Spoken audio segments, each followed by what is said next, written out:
Hi friends, welcome to Shruti life styles and vlogs YouTube channel. ఈరోజు మీకు ఒక మంచి చేపల కర్రీ రెసిపీ చెప్పబోతున్నాను. మీ అందరికి ఖచ్చితంగా నచ్చుతుంది రెసిపీ. ముందుగా మిక్సీ జార్ తీసుకొని అందులో కొన్ని ధనియాలు, నల్ల నువ్వులు, పల్లీలు, జీడిపప్పు, బగారా ఆకు తీసుకోండి, ఎండు కొబ్బరి తీసుకోండి, కొన్ని గసగసాలు, కొన్ని మిరియాలు, ఒక దాల్చిన చెక్క ఇంచుది, ఒక అనాస పువ్వు, 2 లవంగాలు, 2 యాలకులు, ఆవాలు, జీలకర్ర, కొన్ని మెంతులు కొంచెం తక్కువ తీసుకోండి, చేదు రాకుండా ఉంటుంది. నేను తక్కువనే వాడతాను. కొంచెం బగారా పువ్వు, కొంచెం కసూరి మేతి, ఇవన్నీ తీసుకొని మిక్సీకి వేసుకోండి. బరకగా పట్టుకుంటేనే టేస్ట్ చాలా బాగుంటుంది. తర్వాత మీడియం సైజు ఒక 4 టమాటాలు తీసుకొని దాన్ని పేస్ట్ చేసుకొని పక్కన పెట్టుకోండి. తర్వాత ఒక నిమ్మకాయ సైజ్ అంత చింతపండు నానబెట్టి పక్కన పెట్టుకోండి.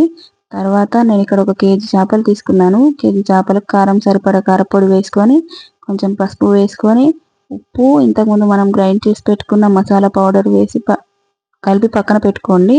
అందులోనే కొంచెం ఆయిల్ వేసి పెట్టండి, ఎందుకంటే ముక్కకి కారం బాగా పడుతుంది. 1 టేబుల్ స్పూన్ వేసుకోండి, ఆయిల్ సరిపోతుంది. ఆయిల్ వేసుకుంటే ఏంటంటే మనకు పదనగా ఉండదు, టేస్ట్ చాలా బాగా వస్తుంది. అలాగే ఉల్లిపాయలు వేయించి పక్కన పెట్టుకొని అందులో పుదీనా వేసి పేస్ట్ చేసుకోండి చూపిస్తున్న విధంగా. ఇప్పుడు ఒక తవా తీసుకొని అందులో చేపలు సపరేట్ ఫ్రై చేసుకోండి. ఇలా ఫ్రై చేసుకుంటే ఏంటంటే ముక్కకు మసాలా కారం చాలా బాగా పడుతుంది, టేస్ట్ చాలా బాగా వస్తుంది. ఇలా వేయించుకున్న తర్వాత ఒక కడాయి పెట్టుకొని ఆయిల్ వేడెక్కిన తర్వాత పచ్చిమిర్చి, ఉల్లిపాయలు వేసుకోండి. బాగా వేగిన తర్వాత అందులో కొంచెం కరివేపాకు, ఇందాక మనం గ్రైండ్ చేసి పక్కన పెట్టుకున్న బ్రౌన్ ఆనియన్, పుదీనా పేస్ట్ వేసుకోండి. తర్వాత పుదీనా పేస్ట్ అది వేసుకున్న తర్వాత 1 స్పూన్ అల్లం వెల్లుల్లి పేస్ట్ వేసుకోండి. అలా వేసుకున్న తర్వాత కొంచెం పసుపు వేసుకొని బాగా కలుపుకొని మనం ఇంతకు ముందు గ్రైండ్ చేసి పెట్టుకున్న టమాటో పేస్ట్ వేయండి.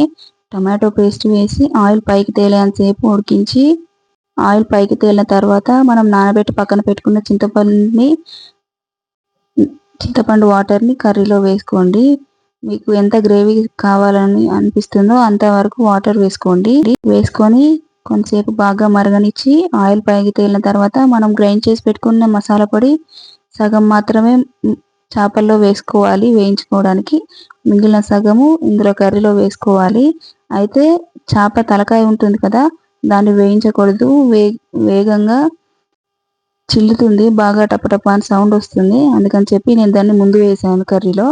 తర్వాత బాగా మరగంగా పేస్ట్ మనం వేయించి పక్కన పెట్టుకున్న చేపలు వేస్తే కర్రీ రెడీ.